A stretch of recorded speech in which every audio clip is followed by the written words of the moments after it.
Bom dia, pessoal. Estamos retornando às nossas atividades aí, certo? Ok. Estamos passando um momento difícil, né? Mas se Deus quiser vai dar tudo certo e a gente vai retornar com chave de ouro, ok? Pessoal, nessa parte agora a gente vai para a física B, certo? Vamos trabalhar a parte de ótica, né? A ótica é a parte da física que vai falar tudo relacionado à luz, ok, gente? Então, tudo que se refere à luz, nós vamos estudar na ótica. Então, a ótica, ela se divide em três partes. Ela se divide na ótica geométrica, na ótica física e na ótica fisiológica. Gente, a ótica geométrica é aquela que não se importa com a natureza da luz, certo, pessoal? Ou seja, se importa apenas com a sua trajetória. E a física é aquela que importa a natureza da luz, ok? Já a fisiológica é aquela parte que vai tratar dos problemas visuais, como a miopia, o astigmatismo, a hipermetropia, certo? A vista cansada, né, que a gente chama de presbiopia, a vesgueira e o daltonismo. São as partes que a gente vai estudar aí na ótica fisiológica. Gente, começando com a ótica geométrica. Na ótica geométrica, nós vamos ter aí as fontes de luz. As fontes de luz, elas podem ser de dois tipos. Ou elas são primárias ou elas são secundárias.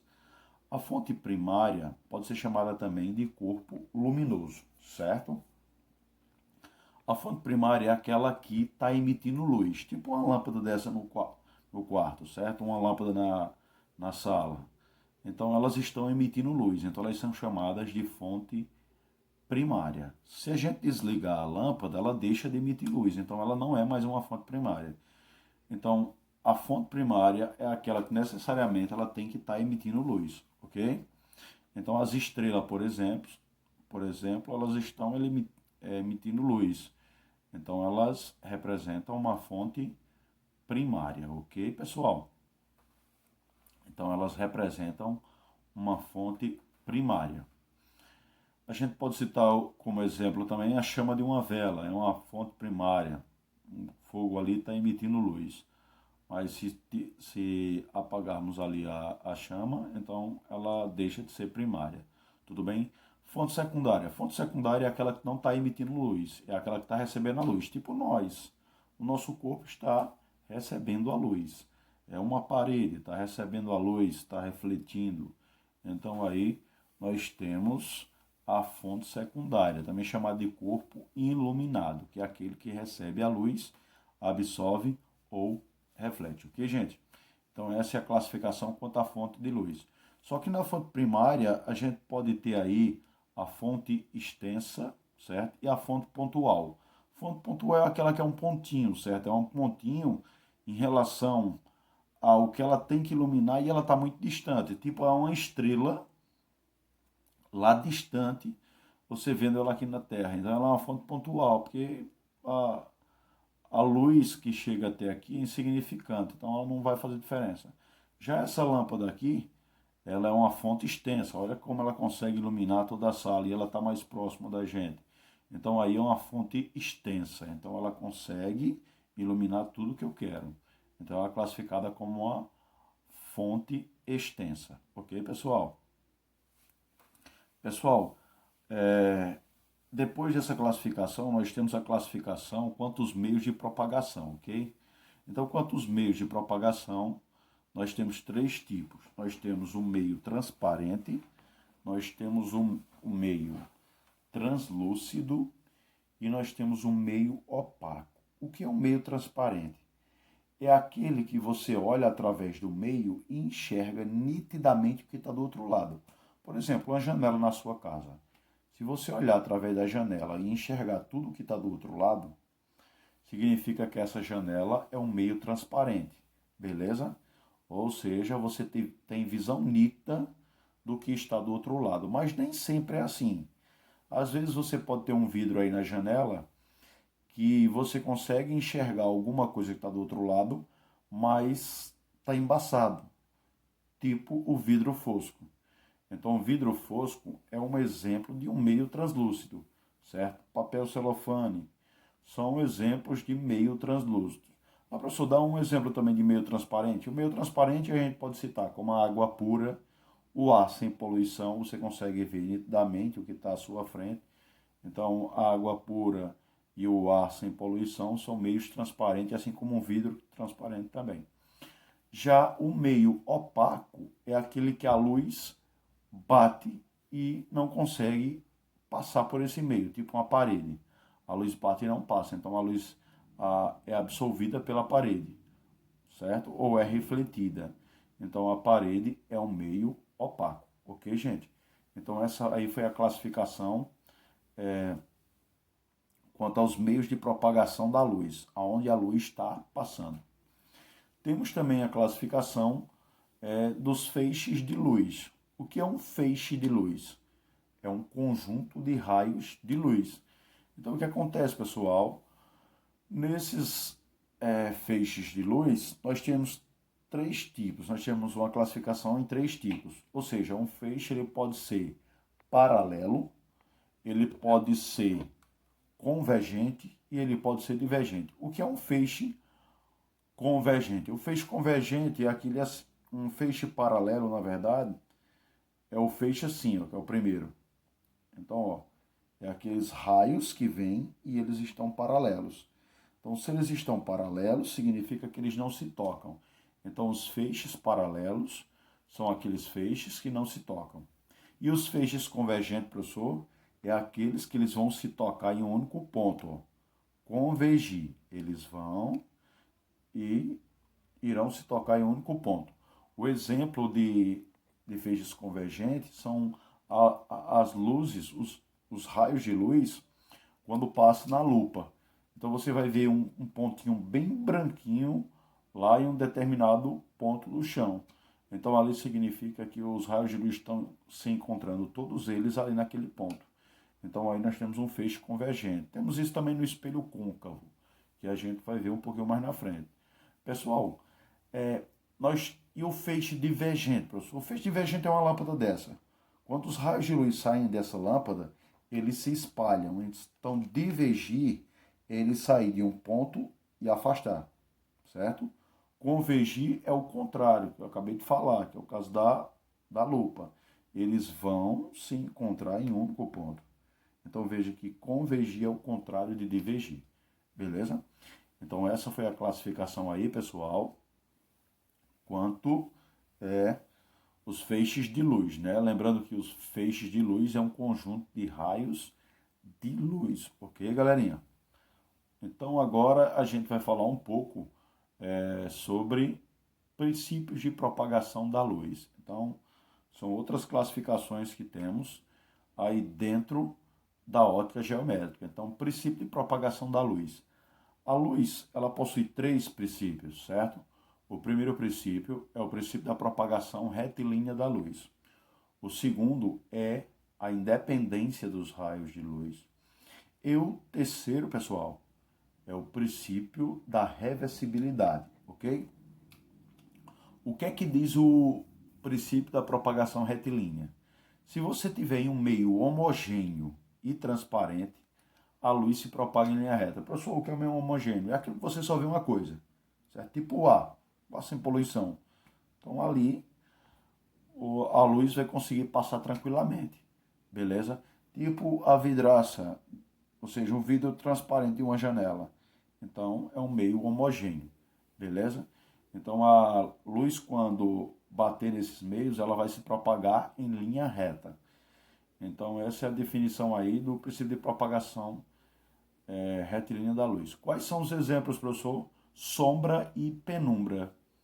Boa, professor. O que é sombra e o que é penumbra? Sombra é simples demais a definição.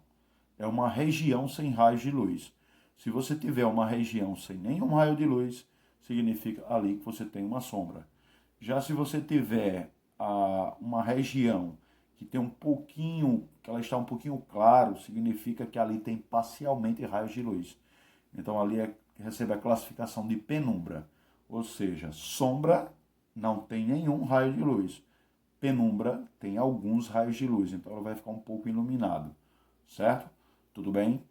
Outro exemplo que a gente pode citar do princípio da propagação retilínea da luz é a formação dos eclipses, é a câmara escura. Câmara escura é parecido com o olho da gente, certo? A gente vai falar um pouquinho mais na frente, beleza? Pessoal, então, vamos falar do princípio da reversibilidade e da independência. Então, o da reversibilidade. Se você olhar para um espelho e ver uma pessoa, se essa mesma pessoa fixar o espelho, ela vai te ver também. Por que isso acontece? É simples. O raio de luz que sai do teu olho, bate no espelho e vai para o olho da pessoa, é o mesmo raio de luz que sai do olho dela, volta, bate no espelho e vem para o teu olho.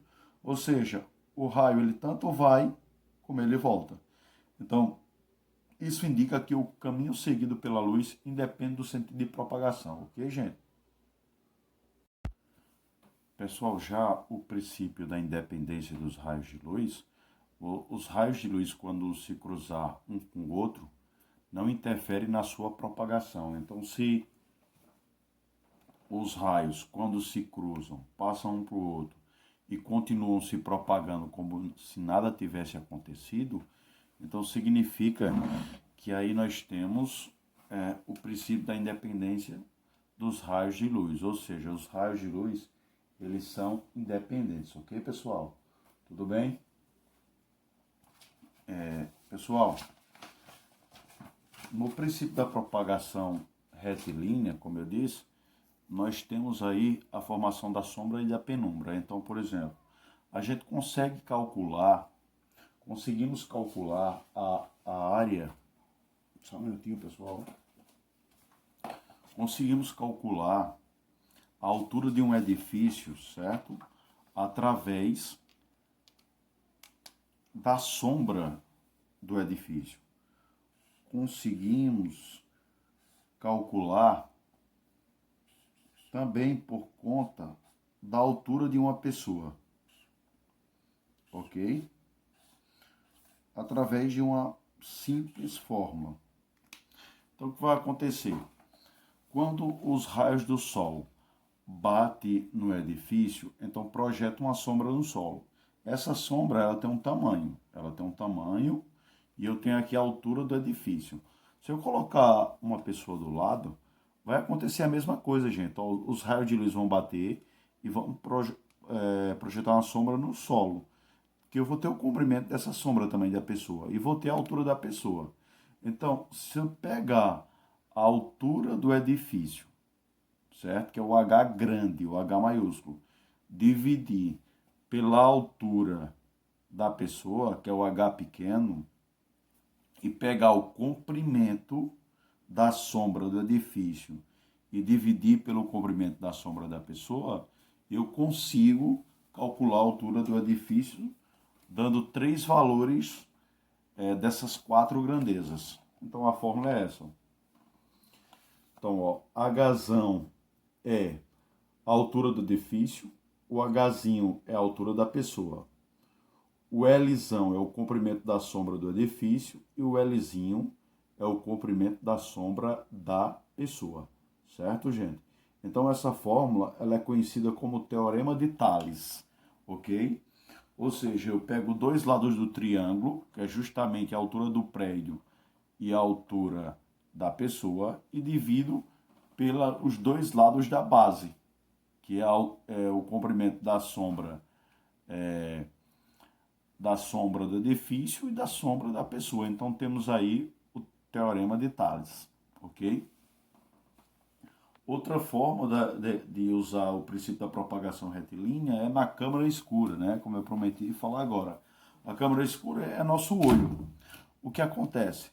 Se a gente botar uma caneta na frente do nosso olho, é claro que eu estou vendo essa caneta com a pontinha para cima. Mas o que é que vai acontecer? Quando o raio de luz sai da ponta superior e passa pela minha pupila, ele vai bater na parte de baixo do meu olho. Já que um raio de luz que está na parte de baixo, a parte inferior da caneta, passa pela minha pupila, ela vai bater na parte de cima do meu olho, lá dentro, numa região chamada de retina. Então, de maneira que essa caneta que está para cima vai aparecer lá dentro do meu olho de cabeça para baixo. Então, ela vai aparecer assim, ó. Então, ela vai aparecer de cabeça para baixo, só que bem menor que essa caneta que está na frente. É assim que funciona uma máquina fotográfica, certo? Então, a máquina fotográfica funciona como uma câmera escura. Quando você bota um objeto na frente da máquina e tira uma foto, na verdade, lá dentro, quando ela passa pela lente da câmera, ela vai aparecer invertida, certo? Então, nós teremos aí a distância do objeto até o orifício, temos o comprimento da parte interna dela e temos também o que? Temos também a altura, certo? Temos a altura do objeto e dentro da caixa nós temos a altura da imagem formada, beleza? Ou seja, se eu botar um objeto aqui na minha frente, e eu olhar para ele, o que é que vai acontecer? Eu sei o tamanho do meu olho lá dentro, a parte interna do meu olho, se não estou enganado é 25 milímetros, e sei a distância que essa caneta está do meu olho. Então, e sei que ela tem um tamanho mais ou menos de 15 centímetros. Então, com isso, dá para calcular o tamanho que ela está lá dentro do meu olho. Beleza? Show de bola, né? Então, a fórmula é bastante simples. É parecida com essa que eu acabei de mostrar para vocês. Que também, pessoal, representa o Teorema de Tales. Então, é algo simples. Não é algo assim de você... não, é algo bastante simples. É, na verdade, uma regrinha de 3, certo? Então, é algo simples. Então, você vai colocar I sobre O é igual a P' sobre P. Então, veja que é uma fórmula bastante simples. Não tem nada de difícil nessa fórmula, gente. É tranquilo pra caramba. Observa aí a fórmula. Olha, se você olhar, professor, quem é o I? O I é o tamanho da imagem lá dentro do nosso olho. E o O?